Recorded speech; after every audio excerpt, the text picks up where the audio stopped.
ಇದಿಷ್ಟು ಕೂಡ ಹೊಟ್ಟೆಗೆ ಹೋಗುತ್ತೆ. ಇದೆಲ್ಲವೂ ಕೂಡ ಹೊಟ್ಟೆಗೆ ಹೋಗುವಂಥದ್ದು. ಅಯ್ಯೋ ಕಣ್ಣು ಮುಟ್ಕೊಂಬಿಟ್ಟೆ. ಚೆನ್ನಾಗಿದೆಯಾ? ಬಾ. ನಮಸ್ಕಾರ ಎಲ್ರಿಗೂ. ನಾನು ರಮೇಶ್ ಜಗತ್ ಮೈಸೂರು. ಈಗೆಲ್ಲವೂ ಕೂಡ ರೆಡಿಮೇಡ್ ಯುಗ. ಎಲ್ಲವೂ ಕೂಡ ಹೊರಗಡೆನೇ ಸಿಗುತ್ತೆ. ಸೂಪರ್ ಮಾರ್ಕೆಟ್ ಆಗಿರ್ಬೋದು, ಅಂಗಡಿಗಳಾಗಿರ್ಬೋದು, ಆನ್ಲೈನ್ ಆಗಿರ್ಬೋದು, ಈ ರೀತಿ ಎಲ್ಲ ಸಿಗ್ತಾ ಇರುತ್ತೆ. ಅದರಲ್ಲೂ ಪೌಡರ್ಗಳಂತೂ ಕೆಲವೊಂದಿಷ್ಟು ಜನರಿಗೆ ಟೈಮ್ ಕೂಡ ಇರೋದಿಲ್ಲ. ಇನ್ನು ಕೆಲವೊಂದಿಷ್ಟು ಜನರಿಗೆ ಮಾಡೋ ಆಸಕ್ತಿ ಇರೋದಿಲ್ಲ. ಕೆಲವ್ರಿಗೆ ಮಾಡೋಕ್ಕೆ ಗೊತ್ತಿರೋದಿಲ್ಲ. ಆ ಕಾರಣಕ್ಕೋಸ್ಕರ ಸಾಮಾನ್ಯ ಎಲ್ಲ ಪೌಡರ್ಗಳನ್ನು ಕೂಡ ಅಂಗಡಿಯಿಂದನೇ ತರ್ತೀವಿ. ಇನ್ನೊಂದಷ್ಟು ಜನ ಅದರಲ್ಲಿ ಮುಖ್ಯವಾಗಿ ಖಾರದ ಪುಡಿ ಎಲ್ಲ ನಾವು ಮನೇಲೇ ಅಂಗಡಿಯಿಂದ ತಂದುಬಿಡ್ತೀವಿ. ಆದರೆ ಇನ್ನೂ ಒಂದಷ್ಟು ಜನರ ಮನೆಗಳಲ್ಲಿ ಈಗಲೂ ಕೂಡ ಅದು ಸಂಪ್ರದಾಯ ಹಂಗೆ ಬಂದಿದೆ. ಮನೇಲೇ ಖಾರದ ಪುಡಿ ಮಾಡಿಸ್ಕೊಳ್ಳೋವಂಥದ್ದು. ನಮ್ಮ ಮನೆಯಲ್ಲೂ ಅಷ್ಟೇ ಹೊರಗಡೆ ಪೌಡರ್ಗಳನ್ನ ಯೂಸ್ ಮಾಡೋದಿಲ್ಲ, ಅಂದರೆ ಖಾರದ ಪುಡಿಗಳನ್ನು ಯೂಸ್ ಮಾಡೋದಿಲ್ಲ. ಮನೇಲೇ ಖಾರದ ಪುಡಿ ಮಾಡ್ಕೋತಾರೆ. ಇನ್ನು ಇದಕ್ಕೂ ವಿಡಿಯೋಗೂ ಏನು ಸಂಬಂಧ ಅಂತಂದರೆ, ಸಾಮಾನ್ಯವಾಗಿ ಖಾರದ ಪುಡಿ ಮಾಡಿಸ್ಲಿಕ್ಕೆ ಅಂತ ಮೆಣಸಿನ್ಕಾಯಿ ತರ್ತೀವಲ್ಲ, ಆ ಮೆಣಸಿನ್ಕಾಯಿನ ಒಂದಷ್ಟು ಜನರು ತೊಳೆಯೋದಿಲ್ಲ. ನಾವು ಕೂಡ ಮುಂಚೆ ತೊಳಿತಾನೆ ಇರಲಿಲ್ಲ. ಆದರೆ ಈಗೇನು ನೋಡ್ತಾ ಇದ್ದೀರೋ ಆ ಥರ ಇಲ್ಲಿ ತೋರ್ಸಪ್ಪ. ಈಗೇನು ನೋಡ್ತಾ ಇದೀವಲ್ಲ, ಇದೇನಿದೆ ಮೆಣಸಿನ್ಕಾಯಿ, ಇದು ನಾರ್ಮಲ್ ಅಂಗಡಿಯಲ್ಲಿ ತಂದಿರೋದು. ಇದು ಬಂದು ಸೂಪರ್ ಮಾರ್ಕೆಟಲ್ಲಿ ತಂದಿರೋದು. ಇದು ಸ್ವಲ್ಪ ಕ್ಲೀನಾಗಿದೆ, ಇದು ಸ್ವಲ್ಪ ಡಸ್ಟಂಗಿದೆ. ಬಟ್ ಇದೇ ಮೆಣಸಿನ್ಕಾಯಿನ ಹಾಗೇ ಒಣಗಾಕಿ ಹುರಿದ್ಬಿಟ್ಟು ಮಿಲ್ ಮಾಡಿಸ್ಬಿಡ್ತಾ ಇದ್ವಿ. ಆದರೆ ಅದು ಆ್ಯಕ್ಚುಲಿ ಈಗಲೂ ಕೂಡ ಸಾಕಷ್ಟು ಜನ ಹಾಗೆ ಮಾಡೋದು. ಹಳ್ಳಿಗಳಲ್ಲೆಲ್ಲ ಇದನ್ನೆಲ್ಲ ತೊಳೆಯೋದಕ್ಕೆ ಹೋಗಲ್ಲ, ಮತ್ತು ಅದು ಒಣಗಲ್ಲ, ಆ ಥರ ಎಲ್ಲ ಪ್ರಾಬ್ಲಮ್ ಇದೆ. ಮತ್ತು ಮೆಣಸಿನ್ಕಾಯಿ ಏನೂ ಆಗಿರಲ್ಲ ಅಂತ.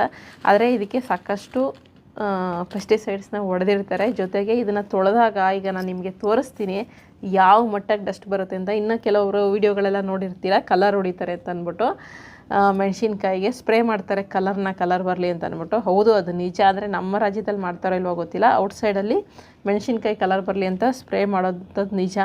ಸೊ ಅಟ್ಲೀಸ್ಟ್ ಏನೋ ಕೆಮಿಕಲ್ನೇ ತಿಂತಾ ಇದ್ದೀವಿ, ಅಟ್ಲೀಸ್ಟ್ ತೊಳ್ಕೊಂಡಾದರೂ ಆ ಕೆಮಿಕಲ್ನ ತಿನ್ನೋಣ. ಸ್ವಲ್ಪ ಅದು ಕೆಮಿಕಲ್ದು ಏನು ಪವರ್ ಏನಿರುತ್ತೆ ಅದೊಂಚೂರು ಕಡಿಮೆನಾರು ಮಾಡ್ಕೊಂಡು ತಿನ್ನೋಣ. ಅದಕ್ಕೂ ಮೇಲೆ ಈ ಮೆಣಸಿನ್ಕಾಯಿನ ಎಲ್ಲೆಲ್ಲೋ ಹಾಕಿರ್ತೀವಿ, ಮೂಟೆಗಳಲ್ಲಿ ಬಿಸಾಕಿರ್ತಾರೆ, ರೋಡ್ ಸೈಡೆಲ್ಲ ಗುಡ್ಡೆ ಹಾಕಿರ್ತಾರೆ, ಅಥವಾ ಅದನ್ನೆಲ್ಲ ರಾಶಿ ಮಾಡುವಾಗೆಲ್ಲ ನೆಲದ ಮೇಲೆ ಹಾಕಿರ್ತಾರೆ. ಸಾಕಷ್ಟು ಧೂಳು, ಕಲ್ಲು, ಮಣ್ಣು ಎಲ್ಲ ಸೇರಿಕೊಂಡಿರುತ್ತೆ. ಅಟ್ಲೀಸ್ಟ್ ತೊಳೆದ್ರೆ ಅದೊಂದಷ್ಟು ಆ ಡಸ್ಟೇ ಆದರೂ ಹೋಗುತ್ತೆ. ಮುಂಚೆ ಯಾಕೆ ನಾನು ವೀಡಿಯೋ ಮಾಡಿದ್ದೀನಿ ಅಂದರೆ, ಮುಂಚೆ ನಾವು ತೊಳಿತಾ ಇರಲಿಲ್ಲ. ನಮ್ಮ ಥರನೇ ಸಾಕಷ್ಟು ಜನ ಇದ್ದಾರೆ ತೊಳಿದೇ ಇರೋರು. ಅದಕ್ಕೆ ಅವ್ರಿಗೆಲ್ಲರಿಗೂ ತೊಳಿದೇ ಇದ್ದರೆ ಏನಾಗುತ್ತೆ, ತೊಳೆದಾಗ ಎಷ್ಟು ಡಸ್ಟ್ ಬರುತ್ತೆ ಅಂದ್ಬಿಟ್ಟು ನಾನು ನಿಮಗೆ ತೋರಿಸ್ತೀನಿ. ಬನ್ನಿ ಇವಾಗ.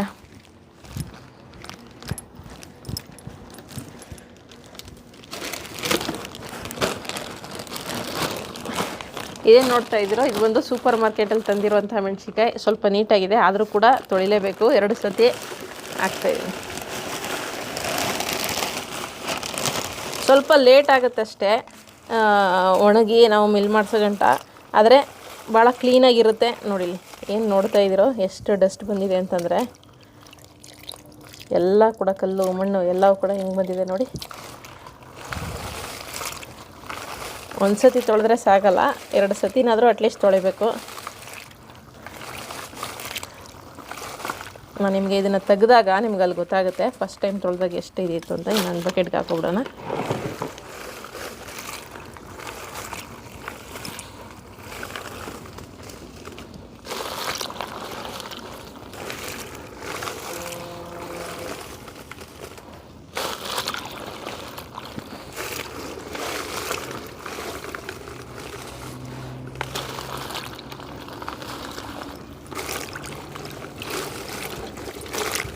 ಈಗಲೂ ಕೂಡ ಕೆಲವೊಂದಿಷ್ಟು ಮನೇಲಿ ಮಾಡೋದಿಲ್ಲ, ಗೊತ್ತಿಲ್ಲ ಅಂತ ಅಂದ್ಬಿಟ್ಟು ಅಂಥವ್ರಿಗೆ ಏನಾದರೂ ಇದು ಖಾರದ ಪುಡಿ ಮಾಡೋ ರೆಸಿಪಿ ಏನಿಲ್ಲ, ಭಾಳ ಸುಲಭನೇ ಇದು ಅಂತ. ಏನು ಕಷ್ಟ ಇಲ್ಲ. ಒಂದು 4-5 ಇಂಗ್ರೀಡಿಯೆಂಟ್ ಏನೋ ಹಾಕಿ ಖಾರದ ಪುಡಿ ಮಾಡಿಸ್ತಾರೆ ಅಷ್ಟೇ ನಮ್ಮಮ್ಮ. ನನಗೂ ಗೊತ್ತಿಲ್ಲ. ನಿಮ್ಗೆ ಯಾರಿಗಾದ್ರೂ ಬೇಕಾದರೆ ಹೇಳಿ, ರೆಸಿಪಿ ಅಂತ ಕಮೆಂಟ್ ಮಾಡಿ. ಖಾರ ಪುಡಿ ಇದೇನಪ್ಪ ಇದನ್ನು ಹೇಳ್ಕೊಡ್ತಾರ ಅಂತ ಅಂದ್ಕೋಬೇಡಿ. ಕೆಲವ್ರಿಗೆ ಗೊತ್ತಿರಲ್ಲ, ಗೊತ್ತಿಲ್ಲದೆ ಇರೋರು ಮಾತ್ರ ನಾನು ಹೇಳ್ತಾ ಇರೋದು. ಸಾಮಾನ್ಯ ಅಮ್ಮಂದಿರು, ಅಜ್ಜಿದಿರೋ ಮನೆಯಲ್ಲೆಲ್ಲ ಮಾಡ್ತಾರೆ. ಈಗಿನ ಜನ್ರೇಷನ್ ನೋಡಿ, ನನಗೆ ಗೊತ್ತಿಲ್ಲ ಖಾರದ ಪುಡಿಗೆಲ್ಲ ಏನೇನೆಲ್ಲ ಹಾಕ್ತಾರೆ ಅಂತ ಅಂದ್ಬಿಟ್ಟು. ಆ ಥರ ಯಾರಾದರೂ ನನ್ನ ಥರದವರು ಎಡ್ರು ಇದ್ದರೆ ನೀವೇ ಮನೆಯಲ್ಲೇ ಖಾರದ ಪುಡಿ ಮಾಡ್ಕೋತೀವಿ ಅನ್ನೋರು. ಆದರೆ ಯಾಕಂದರೆ ನಾವು ಪೌಡರ್ ತರ್ತೀವಲ್ಲ, ಅವರೆಲ್ಲ ಹಿಂಗೆಲ್ಲ ತೊಳೆದು ಮಾಡಿರ್ತಾರೆ ಅಂತ ಗ್ಯಾರಂಟಿ ಕೂಡ ಇಲ್ಲ. ಅದಕ್ಕೋಸ್ಕರ ಮಾಡ್ಕೋಬೇಕು ಅನ್ನೋರು ಇದ್ದರೆ ಹೇಳಿ, ನಾನು ಅದು ರೆಸಿಪಿ ತಿಳಿಸ್ತೀನಿ. ಭಾಳ ಈಸಿ. ಏನೋ ಒಂದು 2-3 ಸಾಮಗ್ರಿಗಳು ಹಾಕ್ತಾರೆ. ನಮ್ಮ ಮನೇಲಿ ಮಟನ್ ಸಾಂಬಾರಿಗೆ ಬೇರೆ ಥರ ಖಾರದ ಪುಡಿ ಮಾಡ್ತಾರೆ, ಬೇರೆ ಖಾರದ ಪುಡಿ. ಇನ್ನು ಬೇಳೆ ಸಾಂಬಾರಿಗೆ ಬೇರೆ ಥರ ಖಾರದ ಪುಡಿ ಮಾಡ್ತಾರೆ. ಅಂದರೆ 1-2 ಐಟಮ್ಗಳೆಲ್ಲ ಎಕ್ಸ್ಟ್ರಾ ಹಾಕ್ತಾರೆ ಅಂತ ಅಂದ್ಕೊತೀನಿ. ಇಲ್ಲಿ ನೋಡಿ, ಹೀಗೆ ಬನ್ನಿ, ಇದು ತೋರಿಸಪ್ಪ.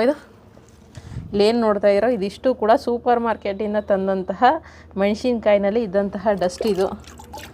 ಈ ಮಟ್ಟಿಗೆ ಕಾಣ್ತಾ ಇದೆಯದ್ರಲ್ಲಿ, ಈ ಮಟ್ಟಿಗೆ ಡಸ್ಟ್ ಇದೆ. ಸೊ ಇದು ಕೂಡ ಸೇರಿಸಿ ನಾವು ಮುಂಚೆ ಎಲ್ಲ ಒಟ್ಟೆಗೆ ಸೇರ್ತಾಯಿತ್ತು. ಬಟ್ ಈಗ ಒಂದಷ್ಟು ವರ್ಷಗಳಿಂದ ಇದನ್ನು ಮೆಣಸಿನ್ಕಾಯಿನ ತೊಳೆಯೋದು ಅಭ್ಯಾಸ ಮಾಡ್ಕೊಂಡಿದ್ದೀವಿ. ಇದು ಸೆಕೆಂಡ್ ಟೈಮ್ ತೊಳಿತಾ ಇರೋಂಥದ್ದು. ಸೆಕೆಂಡ್ ಟೈಮ್ ತೊಳೆದು ನೇರವಾಗಿ ಒಣಗಾಕ್ಬಿಡೋಣ. ಅಲ್ಲಿಗೆ ತಗೊಂಡು ಬರ್ತೀನಿ ನಡಿಯಪ್ಪ. ಬೈ. ನಾರ್ಮಲಾಗಿ ಒಂದು ದಿನ ಒಣಗಿಸ್ತಾ ಇದ್ವಿ, ತೊಳೆದ್ರೆ ಒಂದು 2 ದಿನ ಒಣಗಿಸ್ಬೇಕಾಗುತ್ತೆ ಅಷ್ಟೇ. ನೀಟಾಗಿ 1-2 ಬಿಸಿಲಲ್ಲಿ ಒಣಗಿಸಿದ್ರೆ ನೀಟಾಗಿ ಗರಿ ಗರಿ ಆಗಿ ಆಗುತ್ತೆ. ಚೆನ್ನಾಗಿ ಬಿಸಿಲಿರೋ ಜಾಗದಲ್ಲಿ ಹಾಕ್ಬಿಟ್ರೆ ಸಾಕಾಗತ್ತೆ.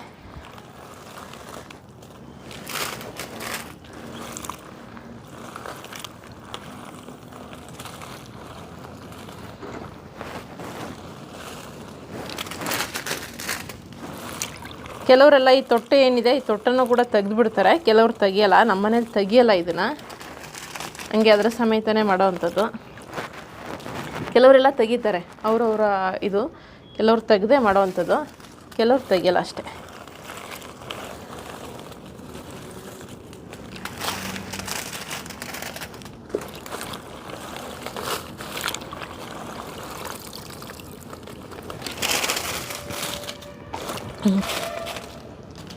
ನೀವು ಸೆಕೆಂಡ್ ಟೈಮ್ ತೊಳೆದಾಗ ಕೂಡ ನೋಡಿ ಇಷ್ಟು ಡಸ್ಟು, ಅಂದರೆ ಒಂದಷ್ಟು ಕಡಿಮೆ ಆಗಿದೆ. ಆ ಕಂಪೇರ್ ಮಾಡಿದ್ರೆ ಇಷ್ಟು ಡಸ್ಟ್ ನಿಮಗೆ ಇದೆ ಸೆಕೆಂಡ್ ಟೈಮ್ ತೊಳೆದಾಗ ಕೂಡ. ಸೊ ದಯವಿಟ್ಟು ಕೆಮಿಕಲ್ ಇದು ಮಾಡಿಬಿಡಿ. ಇದಿಷ್ಟೇ ಅಲ್ಲ, ಇದು ಸೂಪರ್ ಮಾರ್ಕೆಟಲ್ಲಿ ತಂದಿರೋವಂಥದ್ದು. ನಾರ್ಮಲ್ ಕಿರಾಣಿ ಅಂಗಡಿಗಳಲ್ಲಿ ತಂದಿರ್ತೀವಲ್ಲ, ಅದೊಂದನ್ನು ತೋರಿಸ್ತೀನಿ ನಿಮಗೆ, ಬನ್ನಿ. ಇದರಲ್ಲಿ ಒಂದಷ್ಟು ಮೆಣಸಿನ್ಕಾಯಿ ಬೀಜಗಳು ವೇಸ್ಟ್ ಆಗುತ್ತೆ, ಬಟ್ ಏನೂ ಮಾಡೋಕ್ಕಾಗಲ್ಲ. ಇಲ್ಲೇನು ನೋಡ್ತಾ ಇದ್ದೀರಾ, ಇದಿಷ್ಟು ಕೂಡ ಡಸ್ಟು ಬಂದಿರೋವಂಥದ್ದು. ಅದು ಸೂಪರ್ ಮಾರ್ಕೆಟಿಂದ ತಂದಿರೋವಂಥದ್ದು. ಕ್ಲೀನಾಗಿ A1 ಕ್ವಾಲಿಟಿ ಅಂತ ಕೊಡ್ತಾರಲ್ಲ, ಅದೇನೆ. ಒಂದು ಇದರಿಂದ ಒಂದಷ್ಟು ಬೀಜಗಳು ವೇಸ್ಟ್ ಆಗುತ್ತೆ, ಏನು ಮಾಡೋಕ್ಕಾಗಲ್ಲ. ಕ್ಲೀನಾಗಿರೋವಂತಹ ಆಹಾರವನ್ನು ತಿನ್ನಬೇಕು ಅಂತಂದರೆ ಒಂದಷ್ಟು ವೇಸ್ಟ್ ಮಾಡ್ಕೋಬೇಕಾಗತ್ತೆ. ಆರೋಗ್ಯ ಅದಕ್ಕಿಟ್ಟು ಆಸ್ಪತ್ರೆ ಕಟ್ಟೋದಕ್ಕಿಂತ ಇಲ್ಲೇ ಮೆಣಸಿನ್ಕಾಯಿಗೆ ಒಂದು ಸ್ವಲ್ಪ ದುಡ್ಡು ಲಾಸ್ ಆಗ್ತದೆ. ಇಲ್ಲಿ ನೋಡಿ, ಬಾಯ್ಲಿ ನೋಡಿ, ಇದೆಲ್ಲವೂ ಕೂಡ ಮೆಣಸಿನ್ಕಾಯಿನಲ್ಲಿ ಇದ್ದಂತಹ ಡಸ್ಟು. ಎಲ್ಲ ಕಲ್ಲು ಮಣ್ಣು ಧೂಳು ಒಂಥರ ಗಾರೆ ಇದು ಬರುತ್ತಲ್ಲ, ಆ ರೀತಿಯಾಗಿದೆ. ಸೊ ತೊಳಿದೇ ಇದ್ದರೆ ಇದಿಷ್ಟು ಕೂಡ ಹೊಟ್ಟೆಗೆ ಹೋಗುತ್ತೆ. ಇದೆಲ್ಲವೂ ಕೂಡ ಹೊಟ್ಟೆಗೆ ಹೋಗುವಂಥದ್ದು.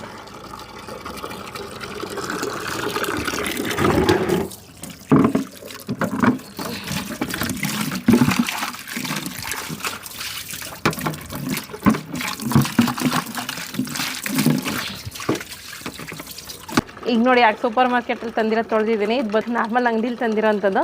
ಈಗ ಇದನ್ನು ತೊಳೆಯೋಣ.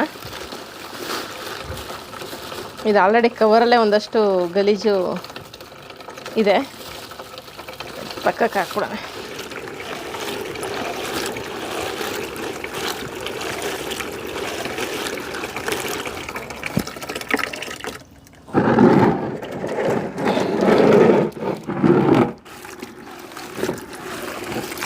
ಸ್ವಲ್ಪ ವೇಸ್ಟ್ ಆಗುತ್ತೆ, ಇಲ್ಲ ಅಂತಲ್ಲ, ಆದರೆ ಏನು ಮಾಡೋಕ್ಕಾಗಲ್ಲ, ಕ್ಲೀನಾಗಿರಬೇಕಲ್ಲ, ಆ ಕಾರಣಕ್ಕೋಸ್ಕರ.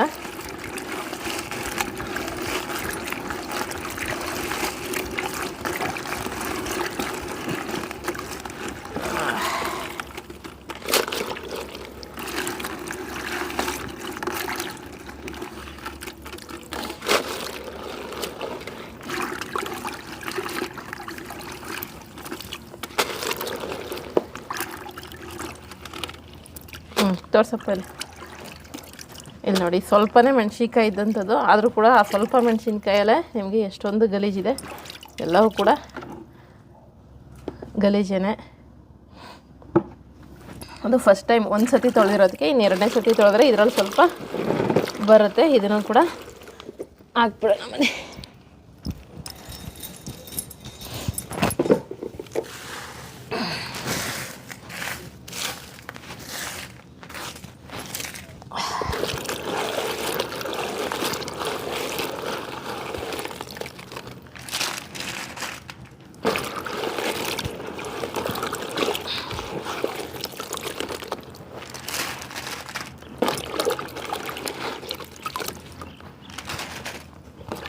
ಇನ್ನು ಸೆಕೆಂಡ್ ಟೈಮ್ ತೊಳೆದಾಗ ಇದರಲ್ಲಿ ಇದಿಷ್ಟು ನಿಮಗೆ ಈ ರೀತಿಯಾಗಿ ಬರುತ್ತೆ. ಇದರಲ್ಲಿ ಸ್ವಲ್ಪ ಮೆಣಸಿನ್ಕಾಯ್ದು ಒಳಗಡೆದು ಬೀಜ ಅದೆಲ್ಲ ಇರುತ್ತೆ, ಬಟ್ ಧೂಳು ಕೂಡ ಸಾಕಷ್ಟಿದೆ, ಕೈಗೆ ಗೊತ್ತಾಗುತ್ತೆ. ಇದಿಷ್ಟು ಕೂಡ ಎರಡನೇ ಸತಿ ತೊಳೆದಾಗಲೂ ಕೂಡ ಬಂದಿರುವಂತಹ ಗಲೀಜಾಗಿರುತ್ತೆ. ಸೊ ಯಾರೇ ಆಗಲಿ ಈ ಖಾರದ ಪುಡಿ ಮನೇಲಿ ಏನಾದರೂ ಮಾಡಿದ್ರೆ ಅಥವಾ ಒಣಮೆಣ್ಸಿನ್ಕಾಯಿ ಏನಕ್ಕಾದ್ರೂ ಯೂಸ್ ಮಾಡೋದಕ್ಕೂ ಕೂಡ ತಂದಿರ್ತೀವಲ್ಲ, ಸಾಮಾನ್ಯ ತೊಳೆಯೋದಿಲ್ಲ. ಭಾಳಷ್ಟು ಜನ ನಾವು ತೊಳಿತೀವಿ, ನೀವೇ ತೊಳೆಯಲ್ಲ ಅಂತೆಲ್ಲ ಅಂದ್ಬಿಡಿ. ಒಂದಷ್ಟು ಜನರಿಗೆ ಹೇಳ್ತಾ ಇದ್ದೀನಿ ಅಷ್ಟೇ, ತೊಳೆಯಲ್ಲ. ಆದರೆ ದಯವಿಟ್ಟು ತೊಳಿರಿ. ನಾವು ಮುಂಚೆ ಆ ರೀತಿಯೇ ಮಾಡ್ತಾಯಿದ್ವಿ, ಬಟ್ ಡಿಫ್ರೆನ್ಸ್ ಗೊತ್ತಾಗಿದ್ದರಿಂದ ತೊಳೆದು ಯೂಸ್ ಮಾಡ್ತಾ ಇರೋವಂಥದ್ದು. ಯಾರಾದ್ರೂ ದಯವಿಟ್ಟು ತೊಳೆದು ಯೂಸನ್ನು ಮಾಡಿ. ಇನ್ನು ಕೊತ್ತಂಬರಿನಂತೂ ಸಾಕಷ್ಟು ಜನ ತೊಳೆಯಲ್ಲ. ಏನು ಮೇಡಮ್ ಕೊತ್ತಂಬರಿನೂ ತೊಳಿಬೇಕಂತ ಅಂತೀರಾ, ಬಟ್ ಆದರೆ ಕೊತ್ತಂಬರಿನ ತೊಳೆದಾಗ ನೋಡಿ ಇಲ್ಲಿ ಕಸ ಎಷ್ಟಿದೆ ಅಂತ ಅಂದ್ಬಿಟ್ಟು ನಮ್ಮ ಗೋವಿಂದರಾಜ್ ಅವರು ಕೂಡ ಇದನ್ನೆಲ್ಲ ಯಾರು ತೊಳಿತಾರೆ ಹಾಕಿ ಮೇಡಮ್ ಸುಮ್ಮನೆ ಅಂತ ಅಂತಿದ್ರು. ಬಟ್ ಆದರೆ ನೋಡಿ ತೊಳೆದ್ರೆ ಎಷ್ಟು ಗಲೀಜಿದೆ ಅಂತ ಅಂದ್ಬಿಟ್ಟು ತುಂಬ ಅಂದರೆ ತುಂಬ ಡಸ್ಟ್. ಇಲ್ಲಿ ಕೆಳಗಡೆ ಬಕೆಟ್ನ ಹಿಂಗೆ ಕೆಳಗಡೆ ಹಿಂಗೆ ಮುಟ್ಟಿದ್ರೆ ಇಲ್ಲೆಲ್ಲ ಕೂಡ ಡಸ್ಟು, ಒಂಥರ ಕಲ್ಲು ರೀತಿ ಸಿಗುತ್ತೆ. ಇದೆಲ್ಲವೂ ಕೂಡ ಹೊಟ್ಟೆಗೆ ಹೋದರೆ ಆಲ್ರೆಡಿ ನಾವು ವಿಷಯುಕ್ತ ಆಹಾರವನ್ನು ತಿಂತಾಯಿದ್ದೀವಿ, ಇನ್ನೂ ವಿಷ ಮಾಡ್ಕೊಂಡು ತಿನ್ನೋದು ಬೇಡ. ಒಂಚೂರು ತೊಳ್ಕೊಂಡು ನೀಟಾಗಿ ತಿನ್ನೋಣ ಅಂತ ಅಷ್ಟೇ, ಇನ್ನೇನಿಲ್ಲ. ಸೊ ಕೊತ್ತಂಬರಿನೂ ಕೂಡ ತೊಳಿಬೇಕಾ ಅಂತ ಕೇಳ್ತಾರೆ ಕೆಲವರು, ಇನ್ನಷ್ಟು ಜನ ಎಲ್ಲ ತೊಳಿತಾರೆ. ಬಟ್ ಆದರೆ ತೊಳೆದ್ಬಿಟ್ಟೆ ಯೂಸ್ ಮಾಡಿ. ಏನಕ್ಕೆ ಆದರೂ ಅಷ್ಟೇ ಯೂಸ್ ಮಾಡಬೇಕಾದ್ರೆ ಕಾಳು ಕಡ್ಡಿಗಳೆಲ್ಲ ತೊಳಿತೀವಲ್ಲ, ಅದೇ ರೀತಿಯಾಗಿ ಕೊತ್ತಂಬರಿನೂ ಕೂಡ ತೊಳೆದು ಯೂಸ್ ಮಾಡಿ. ಖಾರದ ಪುಡಿದು ಹೇಗೆ ಮನೆಯಲ್ಲೇ ಮಾಡ್ಕೊಳ್ಳೋದು ಅಂತ ರೆಸಿಪಿ ಏನಾರು ಬೇಕಿದ್ದರೆ ಕಮೆಂಟನ್ನು ಮಾಡಿ. ನಾನು ಇವಾಗ ಖಾರದ ಪುಡಿ ಮಾಡಿಸುವಾಗ ನಾನು ವೀಡಿಯೋ ಶೂಟ್ ಮಾಡಿ ಹಾಕ್ತೀನಿ. ಮುಂದಿನ ವಿಡಿಯೋ ಜೊತೆ ಮತ್ತೆ ಸಿಗ್ತೀನಿ. ಧನ್ಯವಾದಗಳು. Thank you so much.